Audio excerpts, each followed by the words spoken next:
a candy problem. You have a candy fetish? Yeah. I'll eat too much of it, right, actually. Okay. So make yourself comfortable. And okay, here's your headphones. Yeah, adjust. Do you want that one or do you want this one? You can also hold it in your hand too. Is that good? You can make it even go like further back. Shorter? Yeah, whatever you want. Low, low. So that.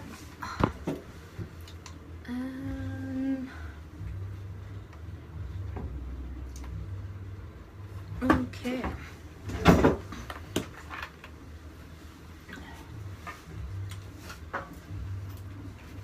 Now let me know if it's too too loud. 1, 2, 3, 1, 2, 3. Non, c'est bon. Is that good? It's pretty good. Okay. Okay, so there's no music right now. I'm gonna add that in later, but we are live. Oh. Okay. Let me swallow my food. Yeah, I'm gonna have some of those too. We should actually have some of those first because otherwise everyone's gonna hear us chewing. Okay. I'm not a good look. Okay. Well, I mean, it's like a different sound. Mm-hmm. Yeah. Wow, it's been a while I haven't had this. Wait, talk for a sec. Yeah, I was gonna say it's been a while I haven't had the headphones on my head. I love it. Yeah, so let's get right into it. When was the last time you were on the radio? Do you remember the exact last time?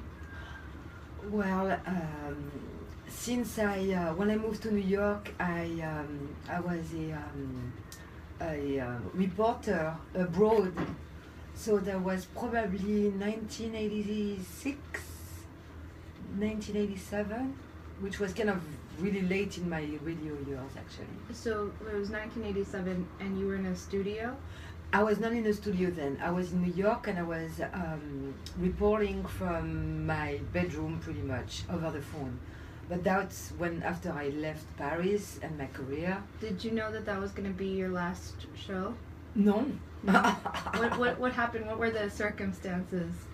The circumstances. We're gonna go with like why did it end? Then we're gonna go to the beginning. Well, you know what? I want to think that it never ended, and it's funny because tonight it's like kind of like not a reopening but a continuation because you were so kind to invite me, and like I was telling you earlier, I still have nightmares or dreams about being on the air and not being ready, and I have a blank. Which back in the days was a crime. You could have been prosecuted for a blank. So you were in New York and you were doing radio reporting. I would be, so I left Paris for New York in 1984, I think.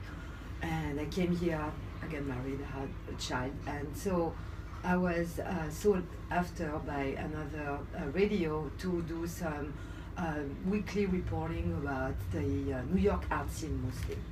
And so I would contribute weekly, I think, for like maybe 15 minutes, just like what's up, da-da-da. I mean, I was very much involved on the rap and graffiti. What was art that scene. segment called? What was your show called? Or I was going to say F me because I can't even remember. I was working with a friend of mine that was like a broadcaster, and that was his show. So I have no idea. I cannot remember because it was not particularly a show that was so attached to, because I was a contributor, but kind of like only weekly or maybe every 2 weeks. I cannot even remember. Okay. Yeah. So you were a contributor, but in Paris you had your own show.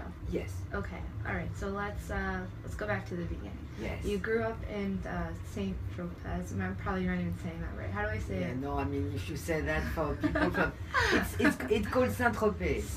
Saint Tropez. It's okay. Saint Tropez. It's okay. Yeah, I grew up in Saint Tropez. In the 70s. I was going to say 60s, but it sounds like I would be so freaking old, which I am not. And yes, I mean, and then from there, I graduated my baccalaureate in the city of Lyon, which was a very bourgeois but kind of a contemporary city with lots of initiative in the arts and whatnot. And when I was very young, like all of a sudden, there was this push for what they were calling the free radio. So free radios were basically deregulated sort of factions that would be operating very much independently from the main guys, which were those big, like, AM radio station. And at the time, there were a few of them that had the monopoly of the information, the news, the entertainment, and whatnot. So I was maybe like 16, I think, when I started. And you were, you discovered them just by They listening? discovered me. No.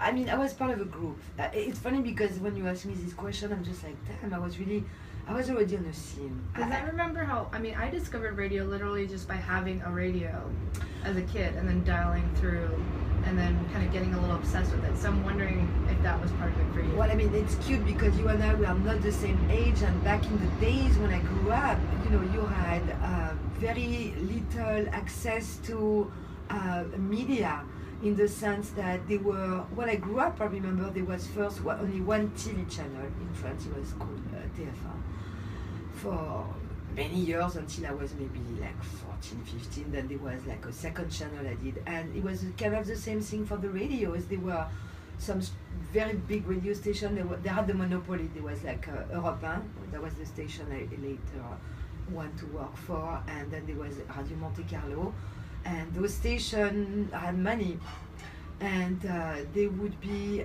broadcasting all over Europe. And basically, you had the best journalists there, you had the best of the best in terms of information, entertainment. And so we used to always listen to the radio as we were growing up. Like I said, there were few. Sorry, just make sure you're talking like right. Our mics are kind of designed so you have to like talk like right. Yeah. Okay. Yeah, like I have that. to suck the mic. Okay. Yeah, sorry. Okay. No, don't be suck sorry. the mic. There you go. Okay. There you go. Okay, but okay, so I get that. So now, so you're so when you were a child, you were just kind of like you were taking in what was there, and then you were with a bunch of really cool kids, artistic kids when you were 16, and they started listening to freeform radio. Well, I mean, I have to kind of like broaden that statement, because my recollection is that we would basically have access to information, news, when we would be traveling in our car with our parents. And of course the parents would always be, they were like I said, like nowadays you have like a gazillion channels. Back then they were very few. And then, once you had like settled your radio on a particular channel, you would be staying there, and people were very loyal to their station. Yeah, when I was driving around with my parents, they had an Elton John and a Rod Stewart CD, and that was it. Okay. And they would just play that on repeats, like psychos. Oh, okay. That's a different story. I mean, Go on. no, for us at the time there was not even any radio cassette. It didn't even exist. So we had to suck up whatever was there, and so you became very familiarized with certain MCs, DJs. They were comment les appeler, les speakers en français, les présentateurs. And so you were very familiar with their personality, and they were very big time, like they were like actors, like celebrities. And but then they were the voice that would come into your home. So we had the radio at home, maybe we always had the radio in our car, and they had some amazing initiative. I remember I was maybe, I want to say like 7 or 8, and it was the summer. I was in the south of France, and they would organize some really amazing contest. And one contest, I remember everybody that was driving from a destination to another. It was the summertime, the holidays, the vacation. People had to dress up their car with flowers, and whomever had the best flowered car would win some kind of gigantic prize or whatever. And I remember my parents participated, but it was a big deal. So you would see all of a sudden, some people were very square, so they wouldn't do it, but you would see everybody's cars with like flowers and decoration. So, the radio was extremely potent back then. It really was the voice, like coming into your home. Nowadays, it's so different because there is so many voices. You're just like, where what, you know, like. So when you got in the freeform stations, you were excited because you kind of you'd seen the power of these. Well, I mean, it gave us a platform of expression, and at the time, I mean, I was, you know, I was in school, I was at the university, I think, very beginning, yeah, and I was part of a passy that was really much into music, and, you know, artists and people who would do performances, but it was very, very new. I'm talking like 1976, 7, 8, something like that, around the punk movement, of which I was very much into. And so there was this opportunity there, and my brother and I were very much, very articulate. We had our own band. What was your band called? Sorry. Did you have the band before the radio station? Yes, I mean it was my brother's band, and it would make me sing, which I love. So we went on stage and we did a tour or whatever. You don't remember the name of your band? I think he was called maybe Malevich, like I love a Russian artist. Okay. It was short-lived, okay? Okay. And I was always more interested by other people's... You weren't exactly the Sex Pistols. Well, no, but my brother continued with music, not as a band, but as a DJ, and he's a very talented guy, and he's always my source of music. He makes compilations for me. So you were becoming aware of the freeform station. So I was given this opportunity, and I remember that the name of my particular show was called Collection Particulière, particular collection, you know, so which was kind of like, you know, signifying that I had my own thing going on. Where did the station broadcast out of? Some of them were on actual pirate ships at the time, right? Or sorry, not pirate ships, but some of them had transmitters on ships, or was that more of a London thing? Well, I mean, I am not exactly sure about the legitimacy, but I think it was called Radio Bellevue, and it was part of a group. It was a building which was a platform of artists who. It was a bit of a hotel and a bit of a artistic space. And then they had set up this broadcasting studio, which was very new at the time, and that was the first and only free radio station. Was it legal? Yes, it was. Okay. Yes, I mean they had really done. So it wasn't really. So it was freeform, but it wasn't totally like pirate underground. It was the very beginning, I think, like I said, of the deregulation, where there were these big monopolies, and all of a sudden there was either an opportunity or some people took it upon themselves. I never even looked into that. Well, I can tell you that Radio Bellevue actually became quite popular because it was the voice of the cool people. Oh, do that again. The voice. Yeah. Did you do promos too? We didn't do promos. I mean, commercials. No, that they were no commercial. It was really like free from all of that, and that's actually I think why.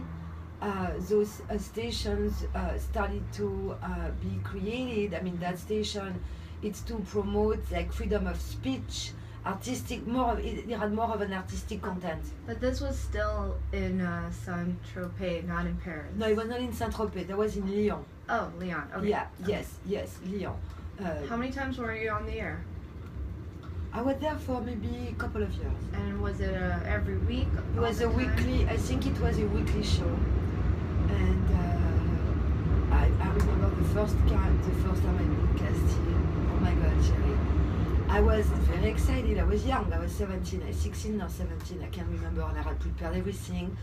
And then I had my headphones on and the microphone. And then they gave me the antenna, like we say in France, a toile antenne.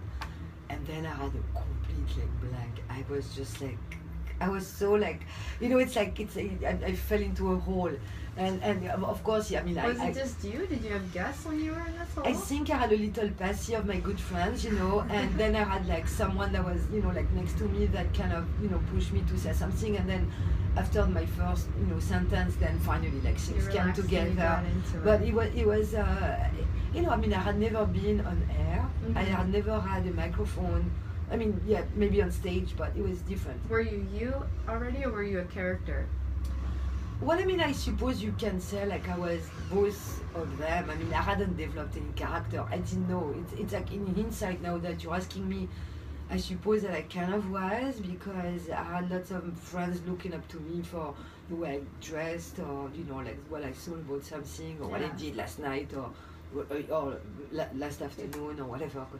I used to be kind of catty on the air. I'm not anymore, but my whole thing was like I would make fun of the area that I was. But I guess you were more interested in, promoting an art scene or something like that. Well, I mean, we were very at were the you time. Also joking around? Well, I mean, it came later. Okay. It came later. I probably were. No, we had some friend of mine. This friend was so freaking funny. Oh my god! Like, he was so funny. Like, he would just go on, like, he would start imitating like people like Amanda Lear, and he would just start singing really sexy. He was doing the first rap. He was an aristocrat who was like crazy, like, and he was so funny. Nicolas White, mon Dieu. I haven't heard of anybody doing the Amanda Lear impression. Never mind a guy. That's pretty great. Well, I mean, Amanda Lear was amazing, and at the time they were saying she was a man because she had a deep, throaty voice. Yeah, what was her hit again? You know it's what I'm like, talking about. It's driving me crazy. No, one of them that I really like is like My Alphabet. Yeah. Amanda Lear's My Alphabet. But yeah, she does have that deep voice. Yeah. Did you ever get to interview Amanda Lear? No. No. No. At the time, I think, when finally I could have interviewed her, she was not really around. Right. Okay, so wait, because you're in Lyon, you're in university, you're doing a lot of stuff with your friends, you're interviewing people in the local area, and then it kind of grew. Well, I mean, I think at time we may have had some guests, but very rarely.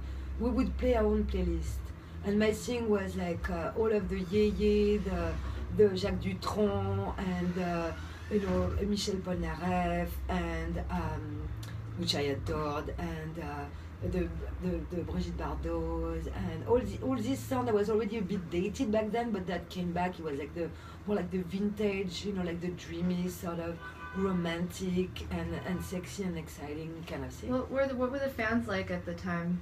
Were they calling in? How was that interaction? There was no calling back then. People did not behave the way they behave today. People were, I'm not going to say passive, but they would receive and they would just like absorb.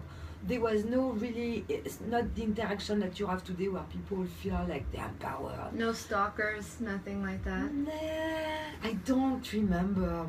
My memories like, no. I mean, I had some admirers, like some kind of like followers, but there were few of them, and people who were educated, and there was no weirdos back then. Okay, so now speaking of weirdos, you graduate and you go on to Paris, right? Okay, but like you're skipping a huge bit there, Sheri. No. Okay. I want to get to the part where you're in a car with a megaphone. Well, I mean, we're gonna get there. Okay. No, because it's a big history, and tonight you're giving me an opportunity to reminisce and to recollect what happened. But so lay it on me. Concurrently, when I was at the university, and I would, like quickly have this show at Radio Bellevue. I was on stage with my brother. We would do few performances. Like I said, he was the guy. He was making music, and he wrote lyrics, and sometimes he would just give me the lyrics, and I would be on stage with him and sing. And during one of those performances in Lyon, where there were like number of groups taking turns on stage, there was someone in the audience that was actually recruiting or kind of looking to audition for a voice to be hired by this big radio station called Europe 1. And he came, his name was Alain Manval. He went on to have an amazing career as a DJ, as an artist, and so he was already on the radio. He had been hired, but he was looking for a partner.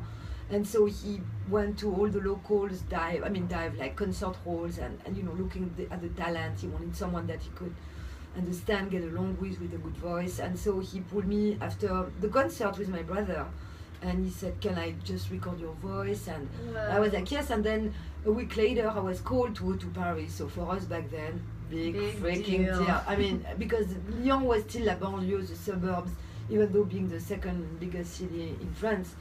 So when I was a little bit nervous, I was only 18. Had you even been paid at this point, or was it all just volunteer? No, there was all volunteer. Okay. I mean, we never money was not even a concern. On the table. Okay. I mean, also I came from a place where opportunity and getting paid was almost like dirty, because at that point, if you wanted money, you were not doing it passionately, and you were not you were out of integrity almost. If that's what you wanted was money, and you know.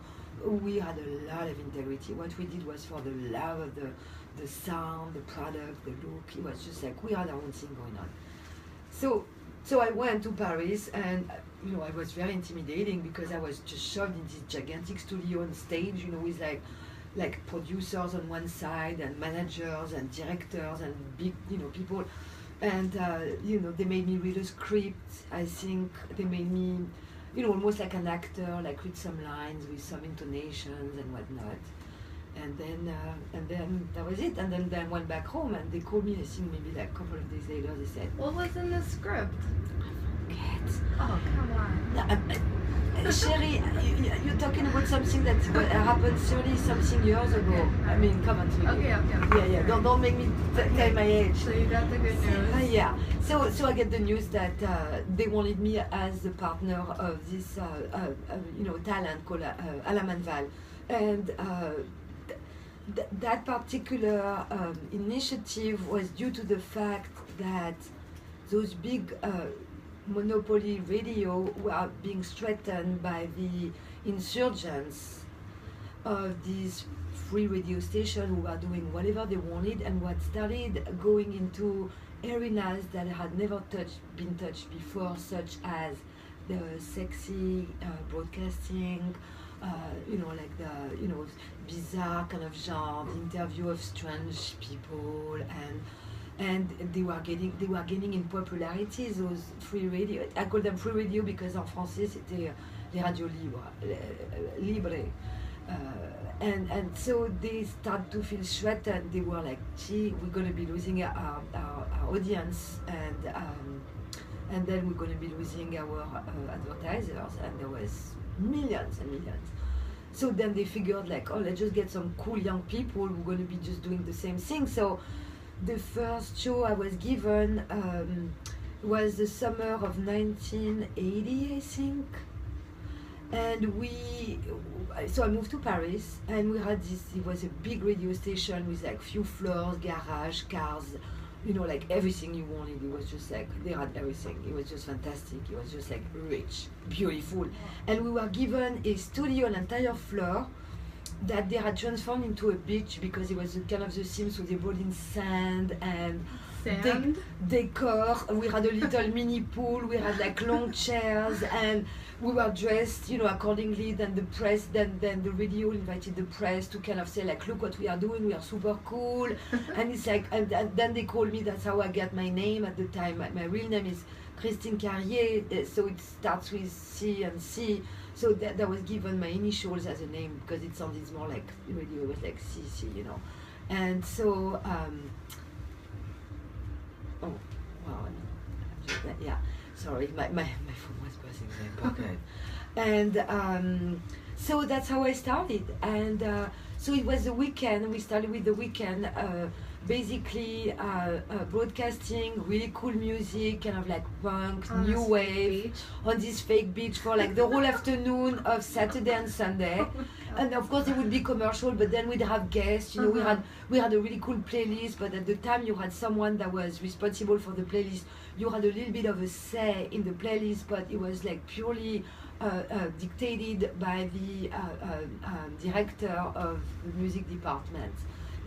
But they would check with you if you liked it or not. So you had to check with a lot of people. You know, you had the director of the program, you had the big director, you had the producer, you had the you know, like the assistant.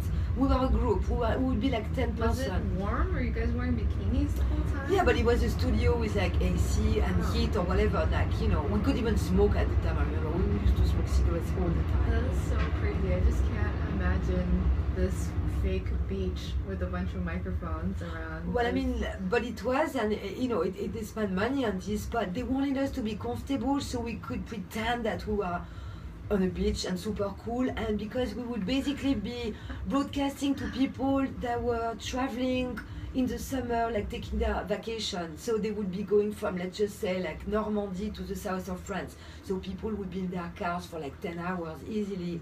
So we would be there to accompany them and bring them the new sound or the cool voice. Yeah. And then of course the sound effect is not enough. You need the whole set, so they can really get the vibe. Well, I mean, it would.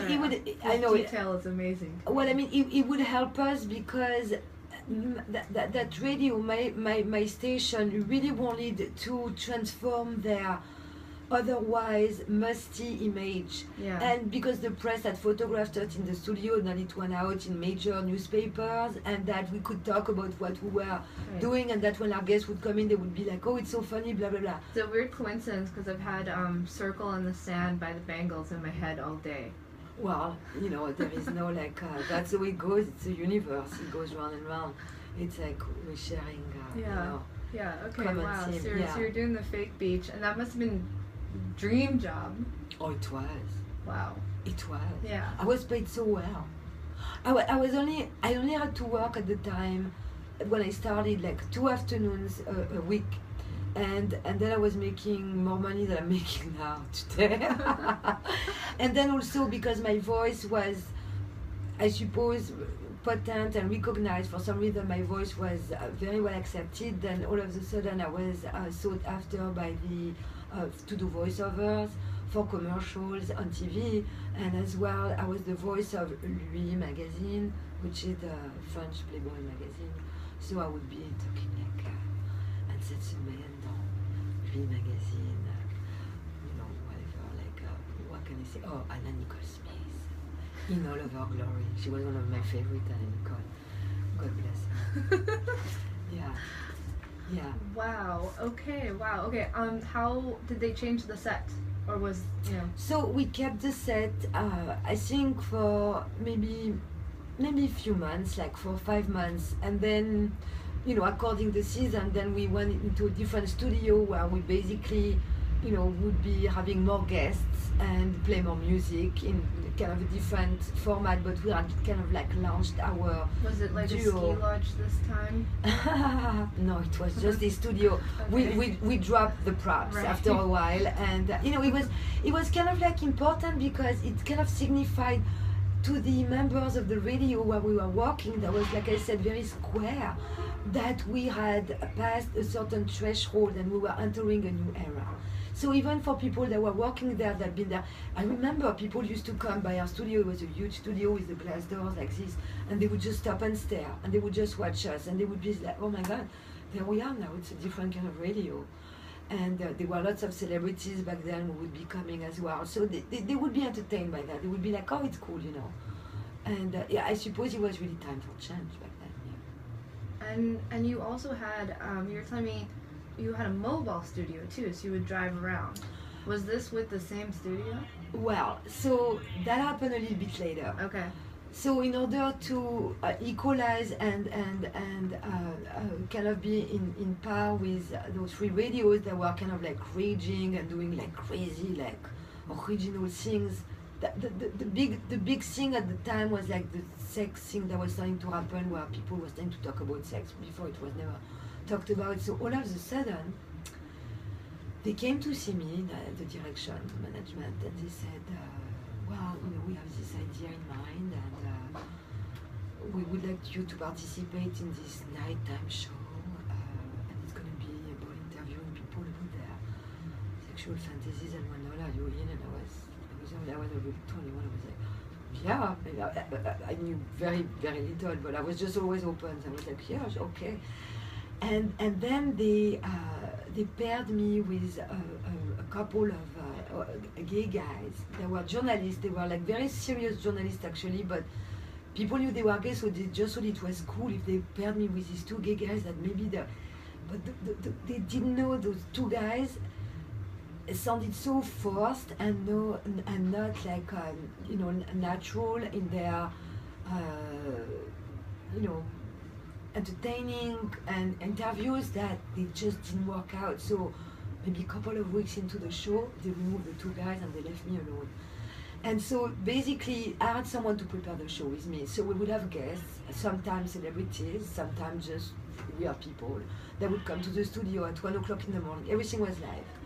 And then I would interview them about their fantasies, what they had done and whatnot. And so one day, I forget who it was. We were expecting someone that was, what was their fantasy? They had a particular, thing that they would be doing. Maybe, group sex or something. I don't know. And they did not show up. It's like 10 minutes before the antenna. The guests would always show up about half an hour before, and I'm sure when you have guests and you're expecting them if they are not on time. For us it was a big problem because we were live. Yeah. So we always had music also in between, during the interview. So my producer calls me in the studio. He's like, no one is showing up. We can't reach them, and at the time there was no cell phone. And I'm talking like 30 something years ago, so forget about it. Somebody is not showing up 10 minutes before the antenna. That's it. We have to figure something out. And my producer said, listen, don't freak out. I have a great idea. I'm getting a car ready for you, and you're going to go to the Boîte Boulogne, and you're going to do a live interview. So we had a big garage with cars that were... What was the street called again? The street, no, the Boîte Boulogne. I'm going to, Okay. don't worry, I'm going to explain a little Okay. more. Because that kind of became, it kind of like, my career really started at that point, really, because I created something new. I broke the rules. I created novelty. I was in the very near. It's like near les Champs-Élysées where my studio was, in the Les Beaux Quartiers, in the very, very beautiful neighborhood of Paris, and Rue François Ier. So basically, if we were to drive to the Bois de Boulogne, the Bois of Boulogne, which is a beautiful woods like in Paris, very wide, beautiful, but some part of it is really kind of like a little bit wild, or not too, whatever, it's a little bit wild.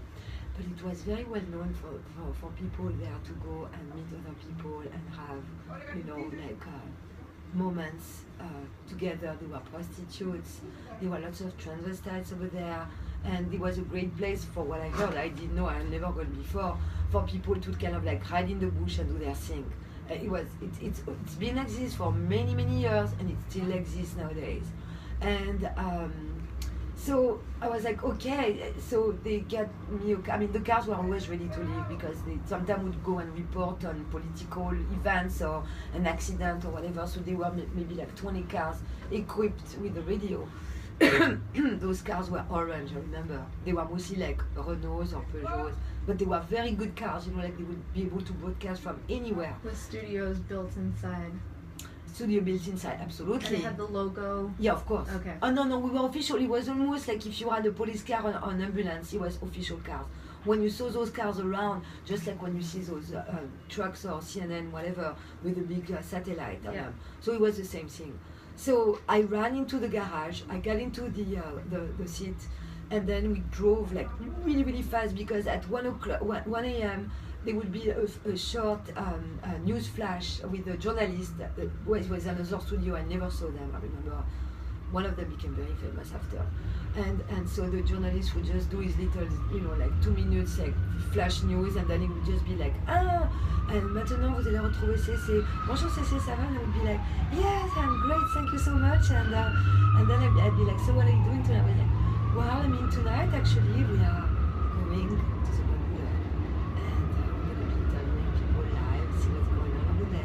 I know all of you guys are wondering what's happening, and I'm wondering too, so I'm driving right now with my driver, so, and we're gonna be there in a couple of minutes, and we'll let you know what's going on. And then there would be we'd play a record, and then they would give me back the antenna, and then I would interview. So we kind of broke, the mold when we did that night. So you get there, and then how did you know who to start talking to? It was not difficult. You get to this. So the Boîte Boulogne is a big. It's like the woods. You know what? People of the night, they love to. There is a big part of exhibitionism. They like to show themselves, and they like to talk dirty. It's part of their MO, So I had no idea. I was very naive. But then as you start driving there, they're everywhere. You know, they're kind of hiding, but then they see the car and they're kind of like, oh, c'est European, you know. So they all came to the car, actually, and they were like all these transvestites and whatnot. So, and they were very comfortable. So I was like, oh, you know, I had the microphone around the window like this, and I said, so what are you doing tonight? And they were like, oh, darling, oh, Sheri, what do you want to do? Something. So, you know, I mean, I had the very basic question that anyone who doesn't know anything about this kind of lifestyle would ask, and then I would get some answers, and they were just amazing. And so that night when we did that show for an hour, it went so rapidly, it was amazing. And we were really happy, and after that we were really in the news. You know, that show, like, and people would used to listen at night, because if you were lonely in France back in the 80s, like around that time, you had really nothing. There would be no TV program after midnight. So there I was, the voice of the night. And there were a lot of photos of me, like you see me right now with a microphone over my head, with a headphone and the microphone, kind of like in the studio, like talking to people, or just I was that voice that would just bring them this kind of weirdness, or you know, like it was like a company. Were they telling you anything like horrible as well, like any kind of violent stories or anything like that, or was it all like pretty positive? You know what? That's the one thing, when you're an MC, when you're a speaker, you know, you have the responsibility also of being a moderator. So, you know, you're not just hired because you have a good voice, but you have to have a sense of yourself. You have to know when too much becomes too much. And I was always, because I was really naive and I was really young, people would take this into consideration, and if it was going a direction I didn't like, I would laugh it off. There was a lot of the laughing, like ha ha ha ha, oh, was always a great kind of disguise or way to fade out into something else. Like then it would just be like, you know, you gesture, you have someone's, you know, my producer would always speak to me in my headphones, and he would just tell me like, oh, you know, maybe we should, you know, like we're gonna play a record right now, and be like, yes, and we'll be back with you in a second. Okay. You know, like that. So and laugh it up. So nothing ever, you weren't. Well, I mean, no. Because that's kind of, I mean, you know, I mean, that's at a little time, scary. at time, what became scary is that one day, like, the car was really surrounded by about like 40 people that were weird, and then they would all wanting to get in the car, and you know, I was cute and I was young, so they would just be like, oh my God, it's like an open channel for, you know, like free whatever, like free babes and whatnot. And so with me, no way.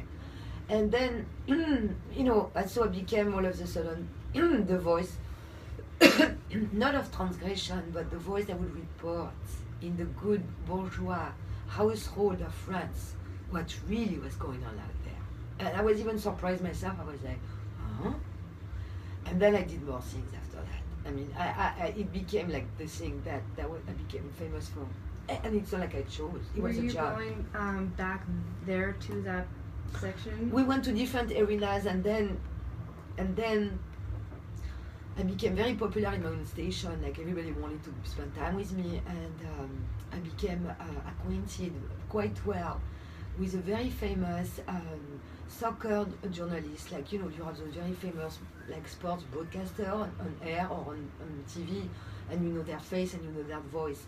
So this one guy was one of these guys, and he was absolutely like 1000% like sexually like obsessed. He had this like I don't know how you say it in English. You know, like he was just like a sex maniac, sex whatever. Sex addict. Sex addict. Thank you. Yeah. And so he became obsessed with me because he was like, oh mon Dieu, je vais t'emmener, tu vas voir, on va faire des trucs super. He came to me and he was like, oh, I'm going to take you to some places. Tu peux pas t'imaginer, it's going to be so great. And he introduced me to this underworld that was insane. And in the quality of a journalist, really, I mean, he never got personal with me. I mean, I just couldn't. Sorry. He took me to places that you cannot get in unless you are a member of. And I would go there with him, and him for his own pleasure and me for my, you know, my career. Basically. These were like sex places? Yes. Okay. Like very, like I said, very underground. And I would always carry my Niagara, I forget what they're called, like a big official recording device that was really heavy with the the tape. Yeah. Yeah, yeah. Now you can just do it on your iPhone, but It's I know what great. you're No, but I mean, talking I'm about. talking like I had this huge thing that was like that was Yeah. the official, but the sound was perfect, and that was what we worked with when we would go to do an interview outside of the studio. So I would just. So you're going with him to these like famous sex parties. Well, I sex mean, dungeons. they were famous for those who knew, but for the other guys like me, we knew nothing. So then I start reporting or having interviews which later on would be edited. Those would not be live because they would not be I could not get that clearance to be broadcasting live from such place because there was really unknown territory for them, the clients, and for me as a journalist. So I discovered a bunch of stuff. My goodness, yeah. Were you? I mean, were you still like? I mean, how old are you at this point? 22, 23? 20, 21, 22, 23, yeah. Okay. Yeah. Very young. And very knowledgeable. I mean, I really, that's how I learned what people were up to. Yeah, that was fun. And then, so once I had established that kind of notoriety, notorious thing. What were you discussing with them? That Would you kind of just pull them aside, like half naked, and like what? No, were the like subjects? one of the things that I did I had the microphone above. Sorry, I'm just kind of like I'm picturing like a Eyes Wide Shut scene. Yeah. And then It you're was- walking in with your. You know what? The real, just put the microphone Well, I mean, by the orgy, like. Yes, so, exactly. What That's what well, you would record sound, Okay. and the sound were great. And many times I was asked later on, and they were like, "Oh, you made up all this sound." I was like, "Absolutely not," but the participants would not let me in like to record anything unless I did something myself, which the only thing I could do was at least drop my tab. So then they would feel more, they would feel like I was somewhat of a participant, otherwise I would be an intruder. Right. So I had to kind of play a little bit of a game. I was young, it didn't matter, in France, like you drop your top, it's no freaking what. I mean, I was just like, so, it's not like I had to engage more than that, and I didn't really object, to that, because it was just like a game. And, yeah, it's funny because I just told my children, I said, "Oh, I'm going to be on this radio tonight." I'm just thinking of my kid right now. Oh, They're like, no. Mom. How old are they? Oh, I mean, they're like the age that I was when I was, being on the air. Okay, so they're not. No, they're not babies. No. Right. No. Okay. Anyway, I just have this little woman, if they are listening. So yes, I mean, so anyway, because that became a thing all of a sudden, and I was the voice of the night back then, and like I said, at that moment it made a lot of sense, and so it was not difficult for me to acquire a bit of notoriety and to be handed because I was that girl that was doing those things. But people knew that I was not one of them, so I would tamper with the radicalness of what I would hear or see, which I would report on. But my listener knew that I was the sweet girl, kind of like fun and playful, but not the the whore. Yeah. I mean, I would listen to a Voice of the Night, but it was like an 80-year-old grandma who basically. Dr. Ruth? Yeah, it was like I forget what her name was, Dr. but yeah, Ruth? she's really old and she knows everything about sex, and she's Sheri, just basically Sheri, telling you, Sheri, let me stop you there. You can't even So now say. you're kind of telling, it's funny. Okay, it's like a different version. I'm no Dr. Ruth because she was a doctor and she would basically, Dr. Ruth would take questions from listeners, Yeah. but you can't call her This is grandmother. different. You have to call her Dr. Ruth. She's an eminence. I didn't mean it that way. Well, I have to I'm correct you. comparing and contrasting No, your young years reporting on the scene, Right. at the orgy. Yes. This is what's happening. Right, From, well, what I was listening to, the Voice of the Night on the radio. Well, I so. mean, but I'm glad that actually that that such person existed in America. This little Dr. Ruth, who was a psychiatrist, I think, at the inception of her career, and who, because she was getting so many questions, I think, specialized in answering people's question about why is it that I cannot, like, oh, what do you think I should do when he Right. wants me to, whatever. Dr. Ruth. That's what I'm wondering. Did it ever start to get to that too? Did you No. start to become a sexpert, or was it always just A entertainment? sexpert, my God, such a great word. Is it? I never became a sexpert. I Okay. could not. I was purely reporting on what I was seeing, and I would only ask questions to you know, interested in what are other people doing. So eventually I started to have in the studio like guests that were also eminence, but they were artists, and the worst and the best. I mean the best because God bless his soul. I had Serge Gainsbourg in my studio, and Talking about sex? yes.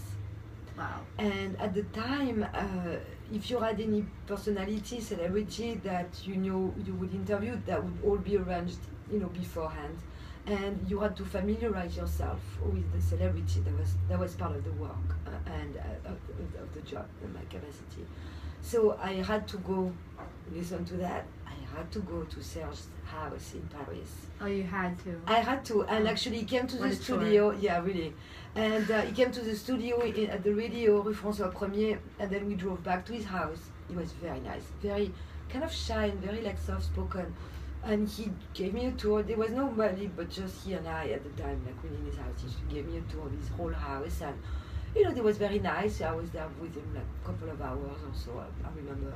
And that was maybe a week before he was due to be interviewed live on my show. And then that night he came, and I was excited. I was a bit nervous because, you know, Serge Gainsbourg, I mean, he was like a god in my country, and I adored him. And you're like, oh, was his music and just everything he created. It was just like an icon, but an icon that I really, really understood and revered. I mean, it was just like, oh, not worthy. Anyway, I was happy, and but the thing is, that was the most horrible thing. I didn't know. No one warned me, and they should have. All my producers, they knew him because he was in the business for so many years. Everybody knew each other, and he would not talk. He would just be like,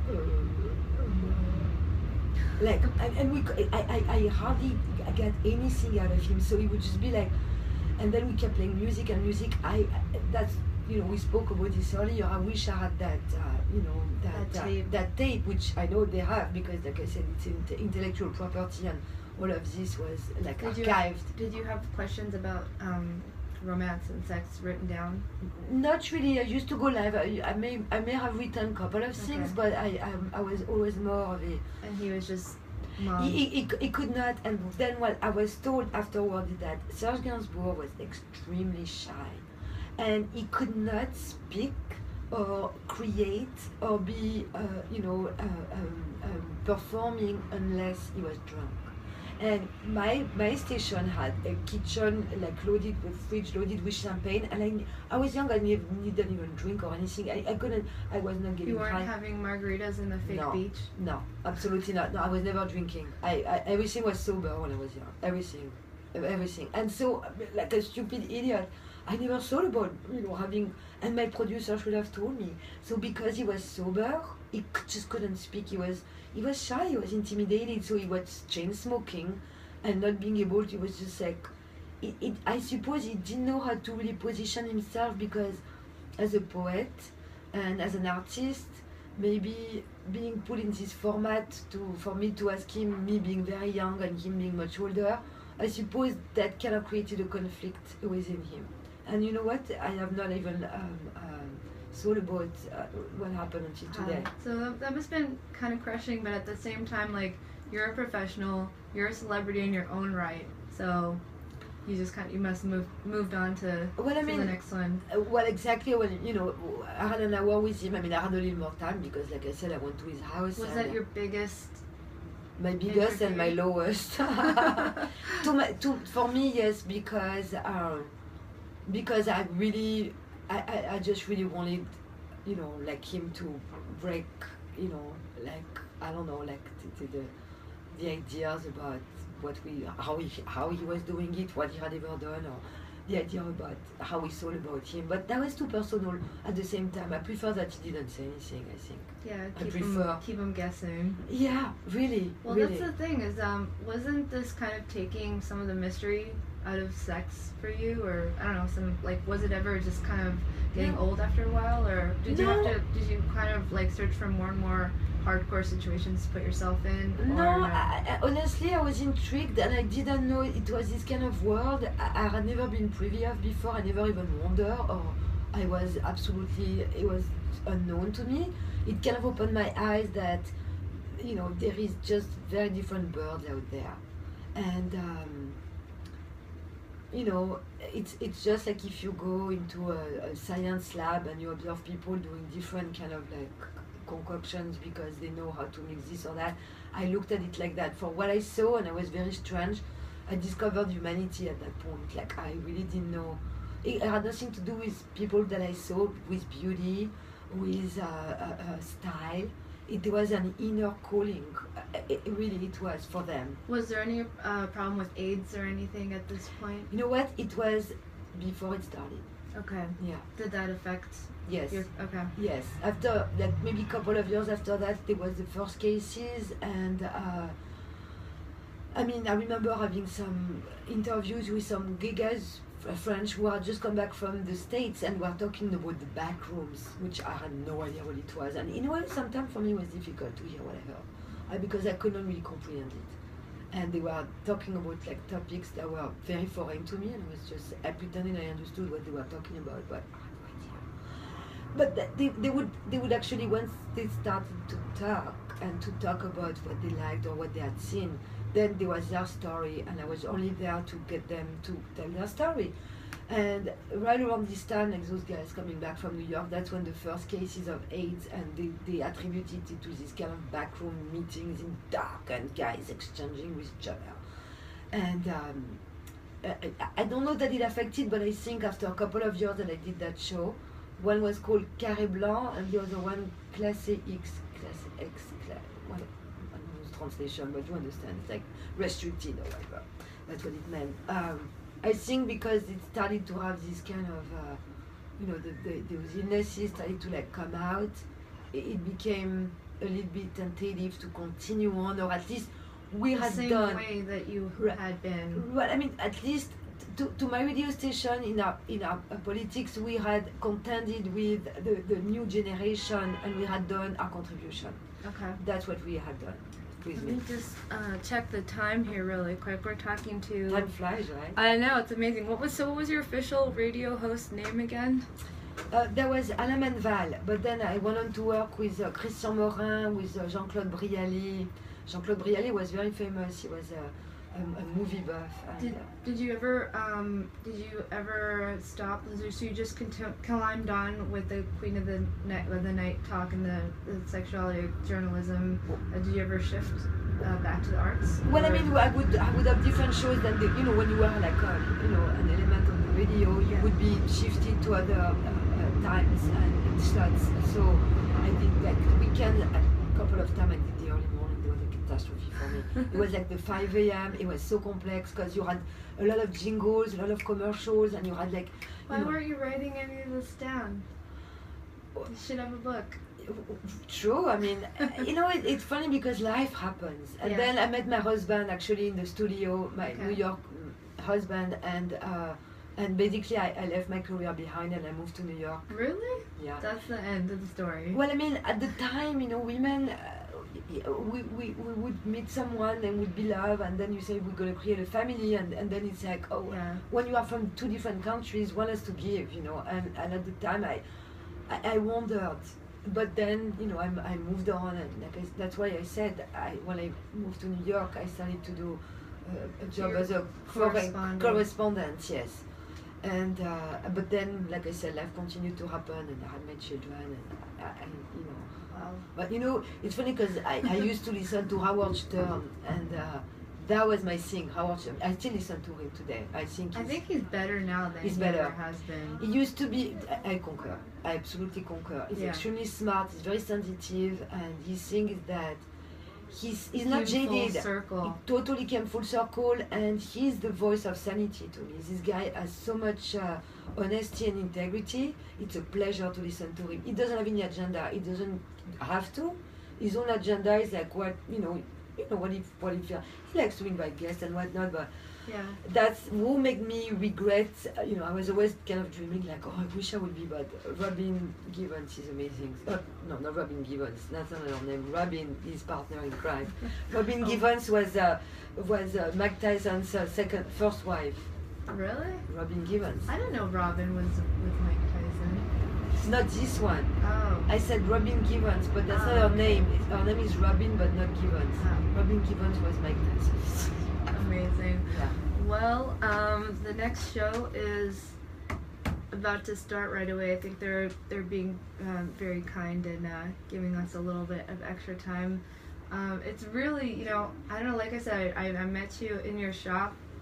Le Grand Strip, which is on Grand Street. Amazing.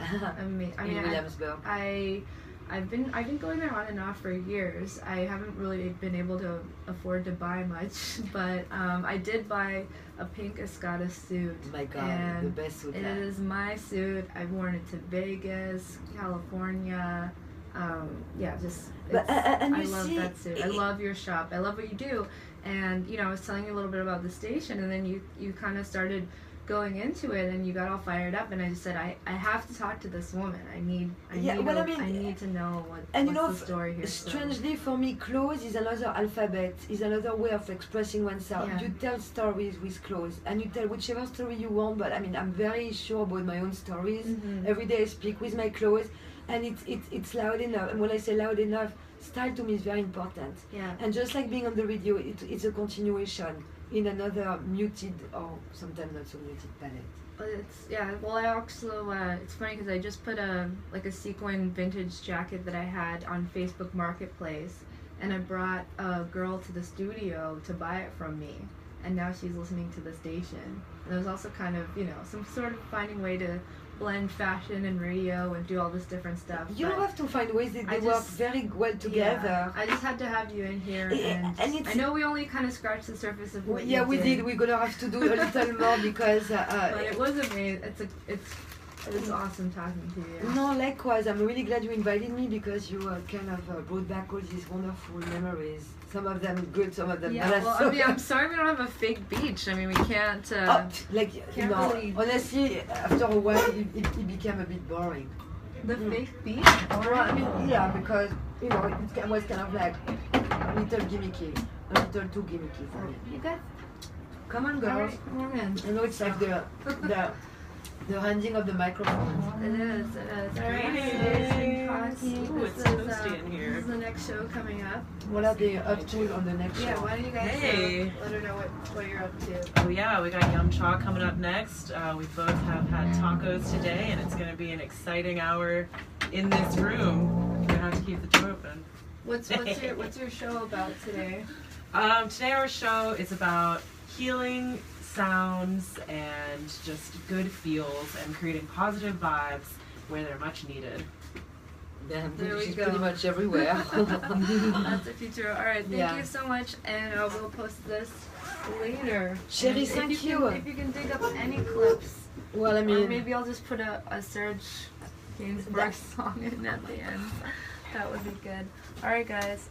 Thank you so much for listening, and Yum Cha up next, and then No show. Rules. Yes, No Rules. Yes, sorry, we have a lot of shows. Thank you so much for listening. Keep it dialed to the golden stream. Bye, guys.